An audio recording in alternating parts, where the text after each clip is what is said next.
wabarakatuh. Waalaikumsalam warahmatullahi wabarakatuh. Selamat sore. Selamat sore juga. Perkenalkan, saya Selvia Pratiwi Simanung Khalid. Saya selaku perwakilan dari kelompok 6. Kami dari Universitas Maritim Raja Ali Haji, Fakultas Keguruan dan Ilmu Pendidikan, Program Studi Pendidikan Matematika. Nah, pada kesempatan kali ini, saya akan melakukan wawancara dengan Abang selaku mahasiswa yang terkait mengenai peran lembaga pendidikan di era digital. Tujuan dari wawancara ini adalah untuk memperoleh informasi dan pandangan secara langsung tentang bagaimana lembaga pendidikan beradaptasi, berinovasi, serta berperan penting dalam menghadapi tantangan dan peluang di era digital yang serba cepat ini.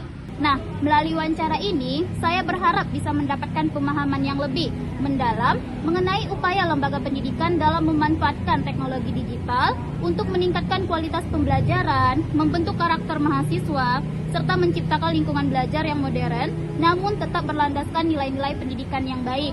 Terima kasih kepada Abang yang telah berkenan meluangkan waktu untuk diwawancarai oleh kami. Nah, semoga wawancara ini juga bisa berjalan dengan lancar dan memberikan manfaat bagi kita semua.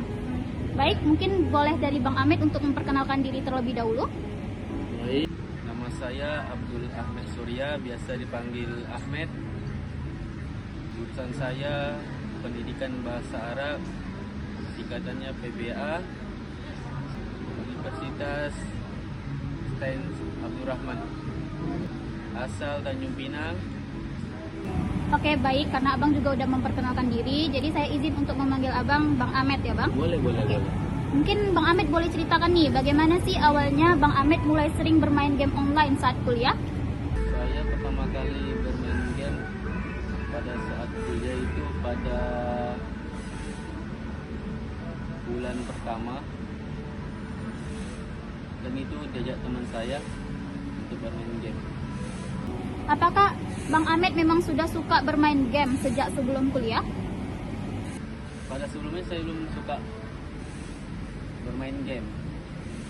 Gara-gara teman saya ngajak bermain game siang dan malam, jadi saya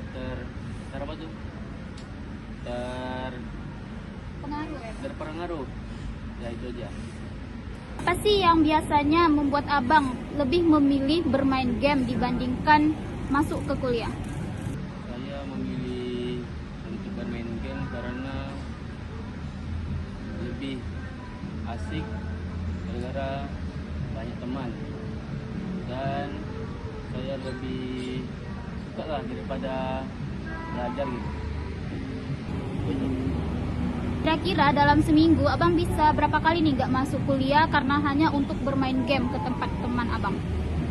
Saya kira-kira nggak masuk kuliah tuh gara-gara game tuh 12 pertemuan lah ya, 12 pertemuan tidak masuk kuliah. 12 pertemuan berturut-turut? Tidak, kadang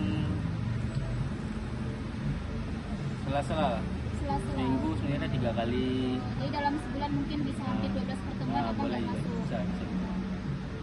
Setelah Abang meninggalkan atau tidak masuk ke 12 pertemuan itu, bagaimana perasaan Abang waktu nyadari, udah 12 pertemuan nih aku ngelewatin kelas?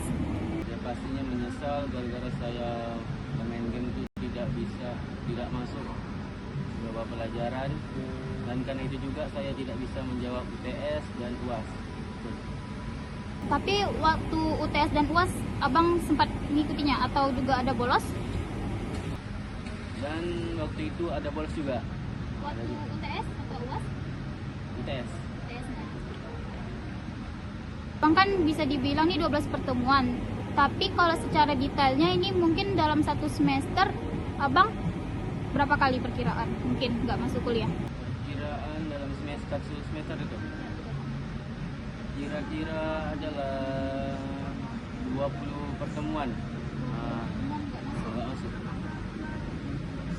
Nah, apakah orang tua Abang mengetahui hal ini dan bagaimana reaksi orang tua Abang? Pertama kali pasti nggak tahu kan, gara-gara saya ketahuan.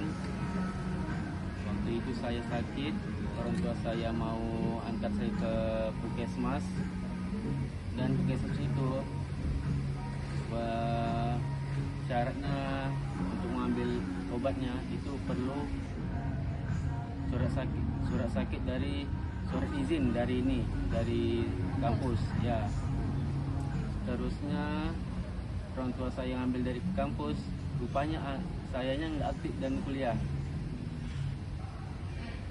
Jadi dari kampus udah kasih tahu ke orang tua bahwasanya abang udah hampir berapa kali nggak masuk ke pertemuan. Waktu itulah saya ketahuan kalau nggak masuk dalam berapa minggu gitu. Setelah mengetahui reaksi tersebut, bagaimana tanggapan orang tua abang? Pastinya menyesal. Marah juga. Marah.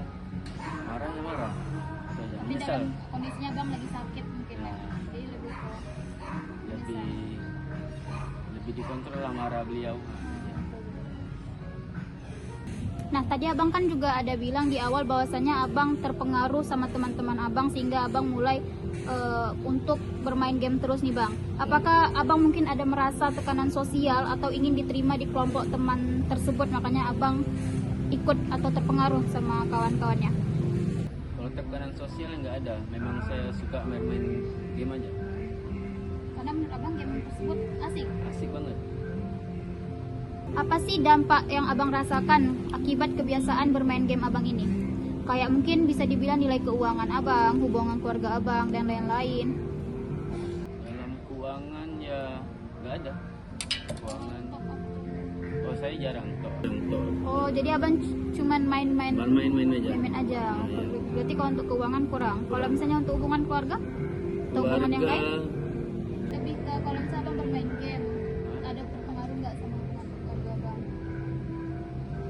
Nggak ada. Atau hubungan yang lain? Hubungan lain. Ya itu aja sih kalau dalam pembelajaran kayak ujian gituan, saya susah dalam misi aja. Jawab itu susah. Pendidikan Dalam abang ya? pendidikan. Nah, kapan abang mulai menyadari bahwasannya kebiasaan tersebut menjadi masalah? Waktu orang tua saya sadar, dan waktu itu juga saya agak jarang bermain game online. Setelah ketahuan, setelah abang juga mulai sadar bahwasanya kebiasaan abang tersebut merupakan masalah, apa sih yang ingin abang ubah dari diri abang sekarang? Saya semenjak berhenti bermain, tidak berhenti sih, jarang main game. Saya merasakan ya lebih rupanya gini, tidak terlalu apa ya, gimana sih, tidak terlalu memfokuskan game lah. Jadi untuk kegiatan-kegiatan lain pun dapat diatur, tidak terlalai dalam game lah. Oke, sebelumnya saya mau tanya, berarti sekarang ini abang masih lanjut kuliah? Saya masih lanjut. Masih di universitas yang sama? Masih sama-sama di STAN. Dan sekarang berarti abang sudah berada di semester? Saya di semester 3. Oke, berarti sudah berada di semester 3 ya bang? Nah, menurut abang yang bisa membantu abang agar lebih fokus kuliah ke depannya bagaimana bang? Saya untuk fokus untuk kuliah lagi itu, saya mengingat kata-kata orang tua saya, kalau kamu masih untuk bermain game terus, orang tua saya akan membiarkan saya, melepaskan saya Sendiri bebas lah bebas. orang tua. Ya. Jika diberi kesempatan untuk memperbaiki diri, kira-kira langkah pertama apa yang akan abang lakukan? Yang pertama kali ya mengurangi untuk bermain game online, dan kedua saya akan belajar giat untuk belajar di kampus. Oke, baik, terima kasih atas waktunya Bang Ahmed ya. Bang Ahmed, semoga kuliah-kuliahnya lancar, semoga main gamenya juga dikurangi. Semoga lulus tepat waktu. Terima kasih atas waktunya. Saya selaku perwakilan dari kelompok 6 pamit undur diri. Terima kasih. Wassalamualaikum warahmatullahi wabarakatuh. Waalaikumsalam warahmatullahi wabarakatuh. Di era digital seperti sekarang, banyak mahasiswa maupun pelajar yang mudah terpengaruh oleh perkembangan teknologi dan lingkungan pertemanan. Salah satunya yaitu narasumber kita, Bang Ahmed, yang merupakan mahasiswa STAIN Abdurrahman. Bang Ahmed mulai kehilangan semangat kuliah karena terlalu asyik bermain game online bersama dengan teman-temannya. Awalnya, Bang Ahmed hanya sekedar bermain ke rumah temannya setelah kuliah usai. Namun, seiring berjalannya waktu, ia mulai melewatkan perkuliahannya hampir 1 semester. Teman-teman yang dulu hanya sekedar menjadi teman bermainnya, sekarang justru memperkuat kebiasaannya. Karena tidak ada yang mengingatnya akan kebiasaan itu, dia jadi melupakan tanggung jawabnya sebagai mahasiswa. Di sisi lain, lembaga pendidikan memiliki peran sangat penting dalam menghadapi fenomena seperti ini. Di tengah kemajuannya teknologi, kampus tidak hanya berfungsi sebagai tempat belajar, melainkan sebagai tempat pengarah karakter mahasiswa agar dapat menggunakan teknologi secara bijak. Melalui pendidikan akademik, pengawasan dosen, serta kegiatan positif yang berbasis digital. Lembaga pendidikan seharusnya bisa menjadi benteng agar mahasiswa tidak terjerumus kepada kebiasaan yang merugikannya diri sendiri. Tak hanya itu, lembaga pendidikan informal juga berperan di sini. Keluarga berperan penting dalam membentuk sikap dan tanggung jawab anak.